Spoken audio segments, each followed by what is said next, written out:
kemarin di Gedung Juang 45 Menteng Jakarta oleh kelompok Roy Suryo, Dr. Tifa dan lain-lain itu diselenggarakan satu kegiatan dengan topik anti kriminalisasi, ya.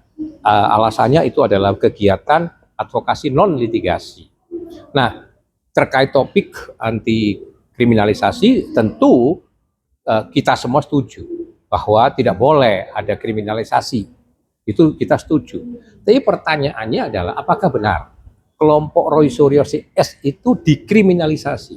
Saya pikir tidak. Kalau menurut saya, ya, justru perilaku mereka berdalil, berkedok penelitian, meneliti ijazah Pak Jokowi, dokumen Pak Jokowi dan lain sebagainya. Tapi hasil penelitiannya itu belum ada yang definitif. Hasil penelitian yang sungguh akademik, ya, yang sungguh memenuhi disiplin ilmu itu belum terlihat gitu. Karena mereka hanya membanding-bandingkan, mengambil fotokopi lalu dicek dengan satu program yang namanya ELA, yang namanya face comparison dan lain sebagainya, terburu-buru, ya, terlalu prematur menyimpulkan itu palsu-palsu. Saya pikir teriakan-teriakan mereka, ya, ocehan-ocehan mereka yang selama ini, yang pada intinya buat saya itu adalah justru membunuh karakter Pak Jokowi. Maksud dan tujuannya berkedok penelitian, tapi hasil penelitiannya, metode penelitiannya belum ada yang definitif, yang betul-betul sudah teruji secara baik, yang termuat di jurnal yang kredibel, tapi terus meneriakkan secara definitif gitu, tuduhan, tudingan bahwa ijazah Pak Jokowi itu palsu. Nah, itu yang tidak fair dan tidak adil. Dan justru perilaku itu yang buat saya itu merupakan delik, paling tidak pembunuhan karakter untuk Pak Jokowi. Maka kalau sekarang Pak Jokowi itu menuntut mereka, melaporkan mereka, jangan mengatakan itu kriminalisasi. Ya, dulu kalau pada Nababan mengatakan Pak Jokowi itu isu apapun ditanggapi dengan cengengesan. Tapi kali ini kan tidak. Serius dituntut kembali, dan tuntutan itu sekarang berhasil naik ke penyidikan. Ya, mereka harusnya fokus, berkaca, tahu diri bahwa mereka akan menghadapi problem hukum. Bagaimana sekarang mereka meloloskan diri dari jerat hukum? Itu saja sebenarnya. Kalau mereka bisa lolos dari jerat hukum dari atas laporannya Pak Jokowi tentang hoax, ya, tentang ujaran kebencian, tentang fitnah, tentang mencemarkan nama baik dan lain sebagainya. Nah, itu mereka hebat. Itu yang pertama. Yang kedua, ya, mereka itu sekarang justru kegiatannya itu lebih politis daripada teknis yuridis, daripada kegiatan advokasi secara hukum. Ya, mereka mau mencari dukungan ke kiri, ke kanan dan sebagainya, wah, mengundang berbagai tokoh dan sebagainya. Nah, salah satu tokoh, ya, atau salah dua tokoh kemarin itu yang memberikan orasi pertama, Said Didu, itu malah memprovokasi perang rakyat semesta. Halo Pak Said Didu, ingat loh, masa Anda menghadapi Pak Jokowi seorang aja mengajak rakyat perang semesta itu loh? Gimana sih? Ingat loh, rakyat kita ini masih susah. Jutaan sarjana masih nganggur, ratusan karyawan dalam satu semester, ya, ratusan ribu, itu PHK. Ekonomi kita belum bertumbuh di atas 5%. Artinya situasi ekonomi rakyat itu masih susah. Loh, kok Anda ngajak perang itu loh? Mereka, kalian itu masa menghadapi seorang Pak Jokowi ngajak-ngajak rakyat perang dengan Pak Jokowi? Hadapi sendiri dong kalau gentle. Duel hukum sekarang dengan Pak Jokowi itu. Jangan teriak-teriak memprovokasi rakyat untuk perang dengan Pak Jokowi. Konyol itu.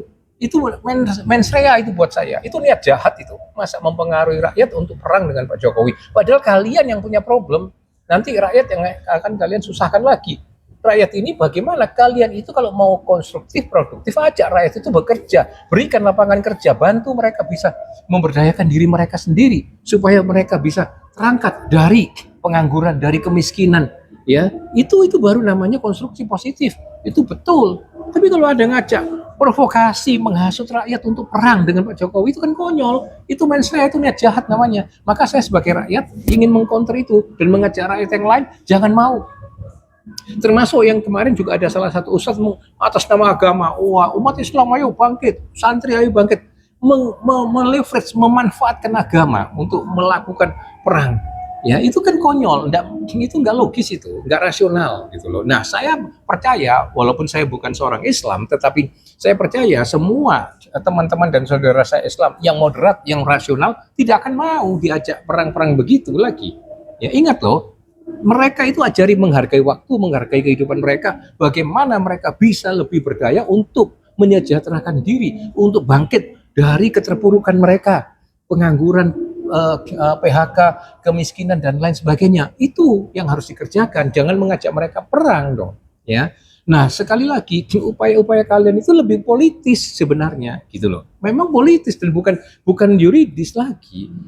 Kalian punya problem, kalian sekarang dituntut, kalian akan menghadapi penyidikan, wajah perang. Nggak masuk akal. Sekarang tugas kalian, beban kalian itu adalah menghadapi perang hukum dengan Pak Jokowi, gitu loh. Bagaimana kalian bisa menghindarkan lolos dari jerat hukum dari laporannya Pak Jokowi itu yang harus kalian pikirkan, bukan memprovokasi dan menghasut rakyat untuk ngajak perang lalu mencari teman, mencari ya dukungan gitu untuk perang dengan Pak Jokowi. Justru saya lebih mendorong Pak Jokowi itu menyeret itu Profesor Sofyan Effendi, Sri Rajasa Chandra, Betor Suryadi, geret itu semua karena hukum juga supaya mempertanggungjawabkan tuduhan-tuduhan. Karena kalian itu sudah menuding, palsu. Padahal hasil penelitian itu sudah teruji belum? Sudah terkonfirmasi belum oleh pihak yang berwajib? Ya, itu dulu. Nah, kalau soal perang hukumnya, kita tunggu tuh nanti putusan pengadilan. Sampai putusan pengadilan yang bersifat tetap, yang sudah berkekuatan hukum tetap, siapa nanti yang menang.